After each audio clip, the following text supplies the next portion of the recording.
Washington, tanggal 24 April tahun 1961, pukul 10.15 subjek percakapan antara Presiden Kennedy dan Presiden Soekarno dari Indonesia, diterjemahkan oleh John Anari.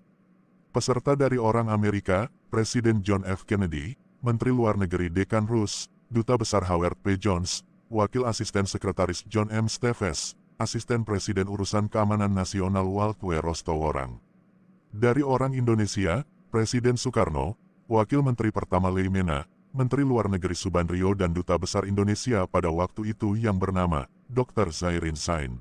Setelah saling bertukar sapa, Presiden Kennedy mengarahkan pembicaraan ke diskusi umum mengenai sikap dan aspirasi masyarakat Asia Tenggara. Presiden Soekarno meluncurkan disertasi yang panjang dan sungguh-sungguh mengenai hal ini. Inti dari sikap masyarakat Asia adalah nasionalisme, dia berkata. Masyarakat ini, yang sudah lama diduduki oleh kekuasaan kolonial, merindukan dan memperjuangkan kebebasan. Kebutuhan negara-negara ini bukanlah bantuan politik dan ekonomi, melainkan pemahaman dan dukungan terhadap aspirasi nasional mereka dan menjamin kebebasan nasional mereka. Hal ini, tegas Presiden Soekarno, adalah sebuah topik yang diakuinya telah dipahami dengan baik di Amerika sebagai hasil dari sejarah kita sendiri. Kami tahu Amerika ingin menyentuh hati kami, kata Soekarno. Jika saya benar dalam hal ini, mohon pahami aspirasi nasional kami. Titik fokus cita-cita Indonesia adalah Irian Barat. Berapa kali saya telah berbicara dengan duta besar Anda dan memohon dukungan Amerika untuk pemulihan wilayah ini kepada kami. Biarkan Amerika mengatakan satu kata saja yang menyatakan bahwa Irian Barat adalah klaim yang adil. Beri aku sesuatu untuk dikatakan kepada orang-orangku. Beri saya sesuatu yang membuat saya bisa mengatakan bahwa Amerika adalah teman kita, kata Soekarno. Sebelum tahun 1950 Amerika membantu kami dalam upaya kami untuk mencapai kebebasan, tetapi setelah tahun 1950 Amerika tampak tidak yakin dalam hubungannya dengan kami, suaranya tidak lagi positif dan jelas, lanjut Soekarno. Mengapa Anda tidak mengambil posisi yang sama seperti sebelum tahun 1950, tanya Soekarno. Sebelum tahun 1950, Amerika mengatakan bahwa Indonesia berhak atas kebebasan. Mengapa kamu tidak mengatakannya sekarang? Mengapa Anda tidak mendukung klaim kami yang adil atas Irian Barat? Satu-satunya jawaban atas pertanyaan saya adalah persahabatan Anda dengan Belanda, hubungan Anda dengan NATO. Amerika tidak boleh berperan sebagai penari tali antara Eropa dan Asia, dengan selalu menjaga keseimbangan. Maaf, Tuan Presiden, saya berbicara terus terang, demikian kata Soekarno. Mengapa kamu menginginkan Irian Barat? Presiden Kennedy bertanya, dengan menunjukkan bahwa orang Melanesia adalah ras yang berbeda, bahwa wilayah tersebut membutuhkan lebih banyak uang untuk dikelola oleh Belanda daripada yang dapat mereka peroleh dari wilayah tersebut. Ini adalah bagian dari negara kami, harusnya gratis, kata Presiden Soekarno. Tetapi orang Papua adalah ras yang berbeda, bantah Presiden Kennedy. Apakah semua orang Amerika berkulit putih? Tanya Presiden Soekarno. Suatu bangsa bukan hanya soal ras atau warna kulit. Soekarno menunjuk pada kaum Negro dan Hawaii untuk mengilustrasikan maksudnya dan menekankan bahwa Indonesia sendiri terdiri dari campuran berbagai ras. Presiden Kennedy mengangkat topik tentang sikap Australia. Presiden Soekarno berkomentar bahwa Perdana Menteri Menzies mengatakan kepadanya bahwa dia ingin masalah Irian Barat diselesaikan secara damai. Jika Indonesia bisa mencapai solusi dengan Belanda, Australia akan setuju. Presiden Kennedy bertanya, bagaimana dengan bagian timur New Guinea? Soekarno menjawab, New Guinea ini tidak pernah menjadi bagian dari Indonesia. Kami tidak mempunyai klaim atasnya, tapi Irian Barat berbeda. Jauh sebelum Belanda datang, Irian Barat sudah menjadi wilayah Indonesia. Presiden Kennedy menekankan bahwa Kepulauan Solomon dan New Guinea tampaknya berasal dari ras yang sama dan memiliki budaya dan sejarah yang sama. Wakil Menteri Pertama Leimena, yang merupakan orang Maluku dari Ambon, menyela bahwa Kepulauan Moluka bersinggungan dengan Irian Barat dan sebagian besar kebudayaan Irian Barat berasal dari Kepulauan Moluka. Presiden Kennedy bertanya kepada Leimena, mengapa Anda memiliki perasaan yang begitu kuat terhadap wilayah ini? Presiden Soekarno menjawab Kennedy, karena ini bagian dari bangsa kita. Suku Dayak di Kalimantan, Borneo, juga kurang berkembang, sama halnya dengan suku Papua di Irian Barat. Hawaii adalah bagian dari Amerika, tapi orang Hawaii adalah ras yang berbeda, orang kulit hitam Negro adalah ras yang berbeda, Orang Papua, ya, mereka juga merupakan ras yang berbeda, begitu pula dengan suku Dayak. Tapi orang Dayak sama bahagianya dengan orang Indonesia. Soekarno mencontohkan, mantan Komisaris Tinggi Belanda Van Moltke mengakui Irian Barat adalah bagian dari Indonesia. Ia menunjukkan bahwa setelah revolusi, pemerintah Republik Indonesia telah memberikan Belanda posisi yang lebih diutamakan dalam perekonomian. Kami ingin hubungan dekat dengan Belanda. Namun ketika kami tidak menemukan solusi terhadap masalah Irian Barat, kami mengambil tindakan drastis. Menlurus mempertanyakan kapan terakhir kali persoalan Irian Barat dibicarakan dengan Belanda. Wakil Menteri Pertama Leimena menjawab bahwa hal itu terjadi pada tahun 1955 dan ia menyatakan bahwa ia pernah menjadi wakil ketua delegasi Indonesia di Jenewa dan bahwa ia telah berusaha keras di Jenewa untuk berbicara dengan Belanda, namun Belanda bersikeras agar mereka tidak akan membahas topik tersebut. Masyarakat Irian Barat sendiri yang mana yang akan memilih? Tanya Presiden Kennedy. Indonesia, jawab Soekarno dengan tegas. Lalu mengapa tidak mengadakan pemungutan suara untuk menentukan hal ini? Presiden Kennedy bertanya, sambil menunjukkan bahwa hasil seperti itu harus diterima oleh Belanda. Presiden Soekarno mempertanyakan, mengapa penggunaan pemungutan ini perlu dilakukan karena wilayah tersebut selalu milik Indonesia. Presiden Kennedy menjawab bahwa dalam kasus Hawaii, rakyatnya sendiri yang memutuskan melalui pemungutan suara bahwa mereka ingin menjadi orang Amerika. Jika rakyat Irian Barat bebas memilih, maka klaim Belanda otomatis gugur, tegasnya. Bagaimana kamu bisa mempunyai pilihan bebas? Tanya Presiden Soekarno mengutip kasus Aljazair. Masalah ini harus dilihat dari kaca nasionalisme, ujarnya. Tetapi Presiden Kennedy mengalihkan pembicaraan ke diskusi mengenai titik-titik masalah lainnya di Asia Tenggara. Presiden Soekarno merujuk pada banyaknya masyarakat yang tidak puas di wilayah tersebut, dengan menyebutkan Laos dan Vietnam sebagai contohnya, dan memohon agar Amerika memahami revolusi sosial sebagai bagian penting dari nasionalisme Asia. Presiden Kennedy mengacu pada perjuangan di Vietnam dan bertanya kepada Presiden Soekarno apa penilaiannya mengenai bagaimana situasi tersebut harus ditangani. Jalankan apa yang diputuskan dalam konferensi Jenewa, kata Presiden Soekarno. Ia menyatakan bahwa ketidakpuasan di Vietnam akan terus berlanjut selama masih ada dominasi kelompok keluarga di negara tersebut. Bagaimana Anda menentukan kelompok mana yang harus mengendalikan negara? Presiden Kennedy bertanya, saya telah berbicara panjang lebar dengan Ho Chi Minh, kata Presiden Soekarno. Dalam pembicaraan ini ia mengatakan ia mengajukan pertanyaan apakah Ho Chi Minh secara ideologis menginvasi Vietnam dan Malaya. Ho Chi Minh membantah hal ini dan mengatakan bahwa ia tertarik untuk mencapai revolusi sosial dan ekonomi dalam kerangka nasionalisme. Pembicaraan beralih sebentar ke Laos. Soekarno berkomentar bahwa alasan Pathet Lao berhasil mengembangkan pengikutnya adalah karena mereka lebih mewakili perasaan masyarakat dibandingkan pihak lain. Ia menegaskan, revolusi sosial di Laos tidak bisa dihindari. Dia kemudian tiba-tiba kembali ke topik favoritnya. Mengapa Amerika tidak pernah mengatakan bahwa kita mempunyai klaim yang adil atas Irian Barat? Tanyanya, Moskow selalu mengatakan bahwa klaim kami adil, dan mereka mendukung klaim tersebut. Tolong beri saya sesuatu untuk dikatakan kepada orang-orang saya. Presiden Kennedy menyatakan bahwa kami mendukung kemerdekaan Indonesia, bahwa kami harus mempertimbangkan hubungan kami dengan NATO, yang melibatkan banyak perbedaan pendapat mengenai hal ini dan hal-hal lain, namun kami sangat tertarik untuk memastikan penyelesaian masalah Irian Barat secara damai. Diskusi beralih ke pertimbangan mengenai kemajuan yang dicapai negara-negara kurang berkembang di Asia Tenggara. Apakah Anda melihat perbedaan antara kemajuan dan komunisme? Tanya Presiden Kennedy. Menlu Subandrio menjawab, ya, berdasarkan nasionalisme, juga tentang Islam. Sebagian masyarakat Indonesia menganut paham sosialisme yang berasal dari Marx, namun mereka juga mencari identitas Indonesia yang sebenarnya. Setelah revolusi, tidak ada perubahan arah di negara ini. Untuk maju mereka harus mempunyai ideologi nasional yang kokoh, bukan sesuatu yang dipinjam dari luar. Presiden Soekarno akhirnya mengembangkan filosofi demokrasi terpimpin dan ekonomi terpimpin. Menanggapi pertanyaan Presiden Kennedy tentang bagaimana ia menggambarkan filosofi ini, Subandrio berdiskusi panjang lebar tentang asal-muasal demokrasi terpimpin di Indonesia, dengan menunjukkan bahwa demokrasi terpimpin didasarkan pada Pancasila 5 prinsip, ketuhanan, demokrasi, nasionalisme, internasionalisme, dan keadilan sosial. Gotong royong, filosofi Indonesia tentang individu yang bekerja sama demi kebaikan bersama, musyawarah dan mufakat, filosofi diskusi menyeluruh tentang masalah apapun yang menghasilkan keputusan berdasarkan pertemuan pikiran.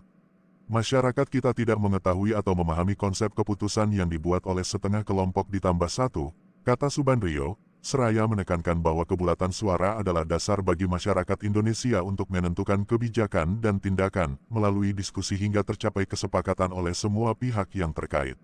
Oleh karena itu, definisi sosialisme Indonesia tidak mungkin diberikan secara spesifik karena perkembangannya melibatkan serangkaian diskusi dan pengambilan keputusan dalam kurun waktu tertentu. Selama 30 tahun saya dapat memberitahu Anda apa itu sosialisme Indonesia, komentar Subandrio, namun menekankan bahwa esensi sosialisme Indonesia adalah nasionalisme dalam arti kendali politik dan ekonomi atas nasib mereka sendiri.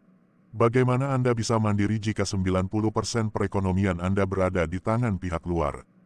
Tanya Subandrio sambil menunjukkan bahwa akibat tindakan melawan Belanda dan Tiongkok, sekitar 70% perekonomian kini berada di tangan Indonesia. Ringkasnya, Subandrio mengatakan bangsa Indonesia mungkin sedang dalam proses menemukan ideologi nasionalnya. Ia menegaskan, India lebih unggul dibandingkan negara lain seperti Mesir dan India yang belum menerapkan filosofi tersebut. Kami belum menyelesaikan masalah kami, tapi kami tahu di mana kami berdiri. Demokrasi terpimpin merupakan akibat dari kegagalan demokrasi parlementer. Dilanjutkan dengan diskusi mengenai dampak buruk dari sistem parlementer dan perwakilan proporsional, di mana, menurut Duta Besar Jones, sekitar 45 partai politik telah muncul di Indonesia sehingga menciptakan situasi politik yang bahkan lebih tidak stabil dibandingkan di Perancis sebelum De Gaulle. Presiden Kennedy mengajukan pertanyaan mengapa masyarakat Indonesia tidak menerima komunisme. Presiden Soekarno menjawab bahwa bangsa Indonesia beriman kepada Tuhan, 90% penduduk negara itu beragama Islam. Tidak mungkin mereka menerima komunisme. Seseorang tidak bisa sholat 5 waktu dan masih menerima komunisme. Komunisme menafsirkan kehidupan secara material, sela Subandrio. Ini tidak dapat kami terima. Apakah Anda akan kesulitan jika Asia Tenggara berada di bawah komunisme? Presiden Kennedy bertanya. Kaca Anda salah, kata Presiden Soekarno, yang menunjukkan bahwa semua negara ini ingin bebas dari dominasi luar, bahwa kerangka di mana kekuatan revolusioner beroperasi adalah kerangka nasionalisme dan bukan komunisme. Kemudian, Presiden Kennedy mempertanyakan apakah Presiden Soekarno tidak menganggap Viet Minh adalah komunis. Kami merasa Moskow mendukung mereka, jawab Presiden Soekarno. Ia menegaskan bahwa aspirasi nasional Viet Minh didukung oleh Moskow sebagaimana aspirasi Indonesia untuk merebut kembali wilayah Irian Barat didukung oleh Moskow. Namun hal ini tidak berarti dukungan tersebut datang karena baik Viet Minh maupun Indonesia adalah komunis. Gunakan kaca nasionalisme untuk melihat Asia, tambah Soekarno. Kemudian Presiden Kennedy bertanya kepada Soekarno mengenai kekuatan komunis di negara Indonesia. Partai Komunis, PKI, adalah partai nomor 4 di Indonesia, kata Soekarno, namun bahkan di dalam PKI, hanya 10% yang menganut paham komunis, 90% adalah nasionalis revolusioner. Namun PKI adalah partai yang paling terorganisir dan paling efektif. Presiden Kennedy menyatakan bahwa kami tertarik untuk mendukung kemerdekaan negara-negara Asia terlepas dari apakah mereka netral atau tidak. Jika seluruh wilayah berada di bawah komunisme internasional, tegasnya, Amerika akan tetap bertahan, sedangkan Indonesia mau tidak mau akan berada di bawah dominasi kekuatan asing. Ia bertanya kepada Soekarno apakah menurutnya AS tidak bijaksana dalam mendukung diem di Vietnam. Subandrio menyela bahwa AS mendukung segelintir orang yang berkuasa. Presiden Kennedy mencatat bahwa pemilu baru-baru ini menunjukkan dukungan rakyat yang besar terhadap diem. Bisakah Anda benar-benar mengatakan bahwa masyarakat lebih menyukai Ho Chi Minh? AS aman, kata Subandrio. Kami, masyarakat Indonesia, tidak ingin didominasi oleh siapapun, Beiping, Moskow, atau Washington. Kami mempertahankan sikap tegas terhadap komunis Tiongkok. Kita ingin berteman dengan mereka karena mereka bangsa yang kuat, tapi kita juga ingin tegas dengan mereka. Kami tidak ingin mengandalkan Amerika untuk keamanan kami. Kami ingin berdiri di atas kaki kami sendiri. Kami ingin bergantung pada diri kami sendiri. Beliau Soekarno, kemudian melakukan diskusi ekstensif mengenai tekad negara-negara di wilayah tersebut untuk tidak diperintah atau dikendalikan oleh pihak luar dan menekankan bahwa di beberapa negara tersebut revolusi sosial dan ekonomi masih harus dilakukan. Beberapa negara seperti Laos, Malaya dan Vietnam diperintah oleh beberapa keluarga penguasa yang mengendalikan perekonomian. Hal ini tidak dapat didukung di zaman modern. Kami punya harapan untuk masa depan, tambah Subandrio. Jika Anda takut komunisme internasional mendominasi wilayah ini, kami tidak takut. Nasionalisme adalah kekuatan tandingan. Di Indonesia, langkah-langkah sedang diambil untuk mengekang pengaruh PKI, baik secara ideologis maupun organisasional. PKI akan dihadapkan dengan ideologi nasionalis Indonesia yang sebenarnya, serta Front Nasional yang akan mempersatukan negara secara organisasi. Atas saran Presiden Soekarno, Subandrio menguraikan langkah-langkah terkini yang telah diambil untuk membatasi jumlah dan mengarahkan filosofi semua partai politik di tanah air. Dalam hal ini beliau menekankan bahwa sikap anti-komunis di Indonesia saja tidak cukup, perlu adanya program positif untuk melawan komunisme dan hal inilah yang sedang diupayakan oleh pemerintah Indonesia. Ia harus mengakui bahwa hanya partai komunis di Indonesia yang progresif dan partai-partai politik lainnya korup. Apakah menurut Anda tujuan komunis di wilayah ini adalah untuk pembebasan atau untuk merebut kekuasaan bagi diri mereka sendiri? Presiden Kennedy bertanya. Soekarno mengakui bahwa mungkin yang terakhir adalah pilihannya. Ia menekankan bahwa, karena blok komunis mendukung aspirasi nasional Indonesia, mustahil meyakinkan rakyat Indonesia bahwa Amerika adalah teman kita. Pada saat yang sama, ia menekankan bahwa rakyat kami tidak berpikiran Soviet. Menteri Rus menekankan bahwa terdapat pengakuan yang jelas di AS mengenai perlunya kemajuan ekonomi dan sosial yang revolusioner di Asia dan bahwa pengaruh AS secara damai mendukung kemajuan ini. Tidak ada konflik mendasar antara kepentingan AS di wilayah tersebut dan program-program revolusioner ini. Apa yang menjadi masalah Amerika, kata Menteri Rus, adalah bahwa komunisme internasional telah memanfaatkan dan mengeksploitasi cita-cita nasionalisme serta kemajuan ekonomi dan sosial untuk tujuan mereka sendiri. Ia mencatat bahwa tindakan Ho Chi Minh yang mengirimkan gerilyawannya ke Vietnam tidak selaras dengan perjanjian Jenewa. Presiden Soekarno kembali membahas persoalan Irian Barat. Menlurus menegaskan, jika tuntutan Indonesia merupakan tuntutan hukum, maka ada cara untuk menyelesaikannya melalui Mahkamah Internasional. Namun kami berasumsi bahwa itu adalah klaim politik. Reaksi naluriah kami dalam kasus seperti ini adalah bertanya, apa pendapat masyarakat di sekitar yang bersangkutan mengenai hal ini? Jika ada cara agar masyarakat di wilayah tersebut dapat mewujudkan keinginan mereka, penyelesaian masalah akan jauh lebih sederhana.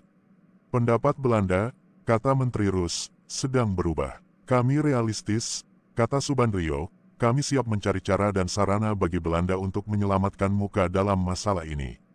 Saat ini di Belanda sedang mendukung. Kami bersedia mempertimbangkan perwalian untuk jangka waktu 1 atau 2 tahun untuk mempermudah peralihan kepemilikan Indonesia. Irian Barat, seperti diketahui, adalah tanggung jawab Belanda. Posisi apa yang akan Anda ambil mengenai pengakuan Belanda jika klaim tersebut diselesaikan? Tanya Presiden Kennedy. Presiden Soekarno menjawab bahwa pengakuan akan segera menyusul. Menteri Rus mengajukan pertanyaan apakah Indonesia dan Belanda boleh berkumpul dan berbicara. Ia menekankan bahwa menentukan jangka waktunya mungkin sangat sulit, namun jangka waktunya mungkin diserahkan kepada PBB. Jika pihak Indonesia mau berbicara secara pribadi dan informal dengan perwakilan Belanda mengenai perwalian atau membahas usulan Tunku, hal ini mungkin akan menghasilkan sesuatu. Kami bersedia meminjam tangan PBB untuk menyerahkan wilayah tersebut kepada Indonesia, kata Presiden Soekarno. Presiden Kennedy menegaskan bahwa masalah Irian Barat merupakan keprihatinan yang sangat besar bagi kita dan Australia merasa terganggu. Kami ingin masalah ini diselesaikan secara damai, katanya. Menteri Luar Negeri Subandrio mengomentari hubungan Indonesia dengan Australia, dengan menunjukkan bahwa beberapa tahun yang lalu hubungan tersebut mendekati permusuhan. Australia tidak menginginkan hubungan dengan Asia. Namun hal ini telah berubah baru-baru ini. Perdana Menteri Menzies bergerak maju, menunjukkan minat yang lebih besar dalam membangun hubungan baik dengan negara-negara tetangganya di Asia. Presiden Kennedy menyatakan bahwa Menzies merasa bahwa jika komunisme berhasil di Indonesia, maka hal itu akan menjadi ancaman yang lebih besar bagi Australia jika Irian Barat dikuasai Indonesia. Dia menunjukkan bahwa AS juga prihatin dengan komunisme internasional di wilayah tersebut. Pertanyaannya, kata Menteri Luar Negeri Subandrio, adalah bagaimana menghadapi permasalahan tersebut. Baik di Indonesia maupun di negara-negara Asia lainnya, nasionalisme adalah satu-satunya senjata melawan komunisme. Harus diakui bahwa komunis adalah pekerja keras, terorganisir dengan baik, dan militan.